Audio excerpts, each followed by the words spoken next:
Hey, good afternoon. It's Lee Swanner with Swanner Landscaping and Irrigation. Today what I wanted to do was show you how to program a basic residential controller. This happens to be a Rainbird ESP TM2. It's a 6-zone model. You can get it 4-zone, 6-zone, 8-zone, or 12-zone. And this will handle most any kind of residential situation as long as you don't exceed those 12 zones. But we want to learn how to program this. We already got it wired in. And so we've got our sensor in, we've got it plugged in, we've got our valve wires in the common. And so what we're going to do is we want to program this controller. There's a very simple process. But there's a couple of mistakes that people make. These things have the capacity to program in multiple programs and multiple start times. And they can be confusing, and I see it all the time. People call me out and say, I can't figure my controller. I don't know why it's coming on all the time. I come home in the middle of the day, it's on. I hear it in the middle of the night.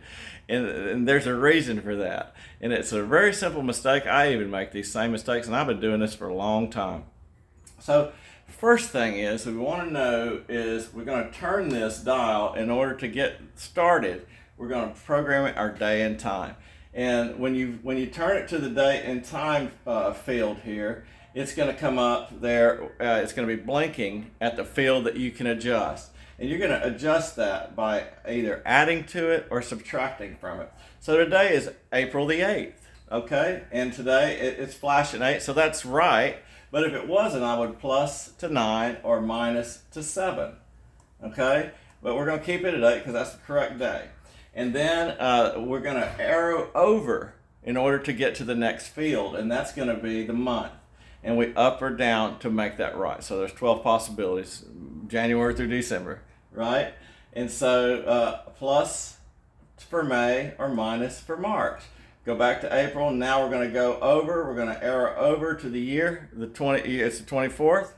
So we're going to keep it that way. And then if you arrow over again, then your time is going to come up. And you can either have it at 3 a.m. or 3 p.m. if you're not on military time. So you're going to have to remember that. So it's 3 o'clock. So my time is right. It's on 3 p.m. But if it wasn't, I would have to arrow up until I got to 3 a.m. So up or down, either way. You're going to have to 12 clicks on the old plus or minus. So you get that right, you arrow over again, you have the capacity to change the minutes. So the time is right for me now on this. So I arrow over again, it comes back to, actually gives me the capacity to do military time. We're going to skip that. We're civilians, or responsible citizens. And so then we arrow over again, it comes back up to the correct day and time. So now we got our day and time program. It's AM or PM, we know that that's right. So the second thing we want to do is we want to program our start times. Okay, so the start time starts the entire program. You do not have to program in separate start times for each valve. So if you want it to start at 5 a.m., it gives you the option of having as many start times as you want. So on this one is 4, or some controllers are even 6. And so people make that mistake of trying to program in these various start times for each valve. It's not necessary. What happens is if these things are if we have overlapping start times, they'll run consecutively. So then you have all kind of, it starts the program and it goes the whole thing. Then because you had an overlapping start time, it comes back and starts again and runs everything else again. So it's wasting water, it's destroying your turf and ornamental, it's also wasting money. Okay? So if you've got brand new grass and you want to water it more than one time a day, then you can have the capacity to put in multiple start times. In this particular case, I only want one start time. So I've got it at 5 a.m. and that's what I want. But I'm going to check. That's the first thing I do when I check people's controllers. I see if they've got more than one start time. So we go to the second possibility and it says off. Okay, so it's off. Third possibility is off. Fourth is off. So now we know we've only got one start time. So that's the number one problem that people, one mistake that they make is they program multiple start times. So then they've got an enormous water bill. They don't know why. But that'll solve that problem. So we've got our start times fixed. Now we want to set our station run time.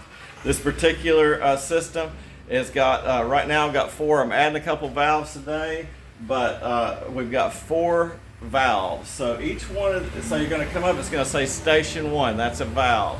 Okay, so station 1, I've programmed that for 8 minutes, but I can up or down depending on what my needs are on that. So plus for add time, minus to take away time. Then I'm going to arrow over and I go to station 2. Do the same thing for that, plus or minus depending on what the needs are of that particular valve. So if it's drip, I might have it on for an hour. If it's rotors, I might have it on for 30 minutes. If it's sprays, I might only have it on for 5 minutes. But you can control that with each one of these valves. You set different run times for that zone. All these are all the same pretty much. We're just going to keep it constant, keep it easy, 8 minutes a zone. Bing, bang, boom. So I go to 3, it's at 8 minutes. I go to 4, it's at 8 minutes, just like that. Nothing to it. So I got 5 and 6, but I don't have them on yet, so they're zeroed out.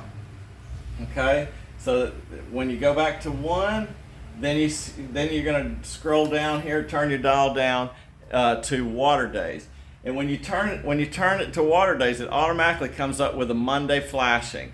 And you're either going to plus or minus depending on if you want it to water that day or not. So each one of these days is going to start the whole program, which is going to run all the valves.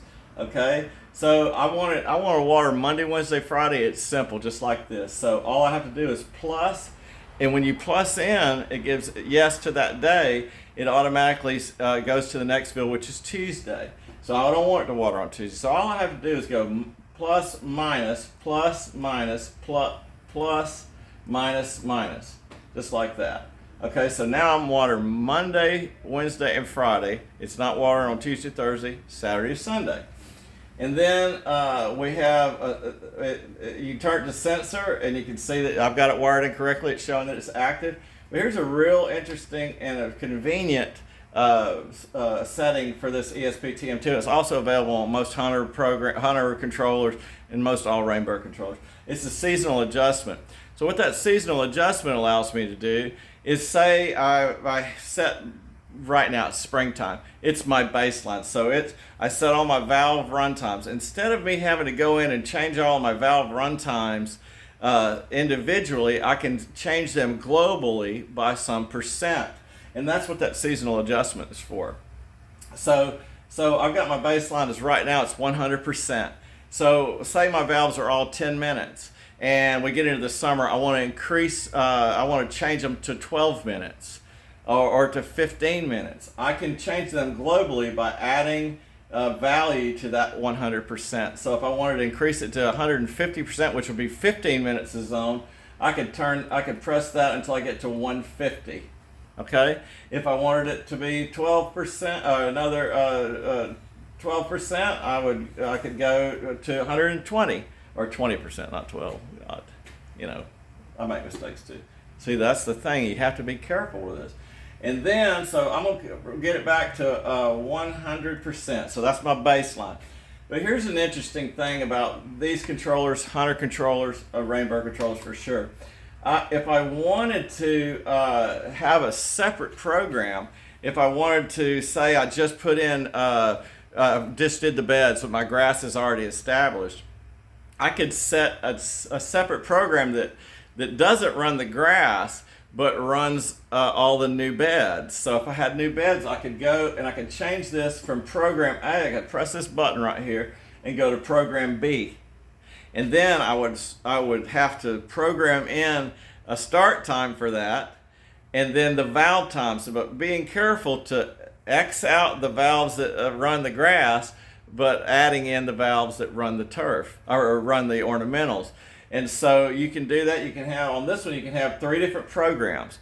But another mistake that people make is messing with this program button and then thinking they're programming their controller because they've got established turf and established beds. They think they're on program 1, but they're actually on program 2. So now they're setting a whole different program, and both of those programs are going to run. So it can run all 3 of these programs at any day, any time. So whatever you got set in there, when you're adjusting your controller, the first thing you want to do is make sure you're on the right program. And if you're making changes, you want to make sure you're on that program. And so those are the 2 main mistakes that people make is they are mistaking run times for start times, or start times for run times, whatever it is. They get on there and they start adding in all these start times for all these different fields, and now they're just like a freaking pipe organ going off out there.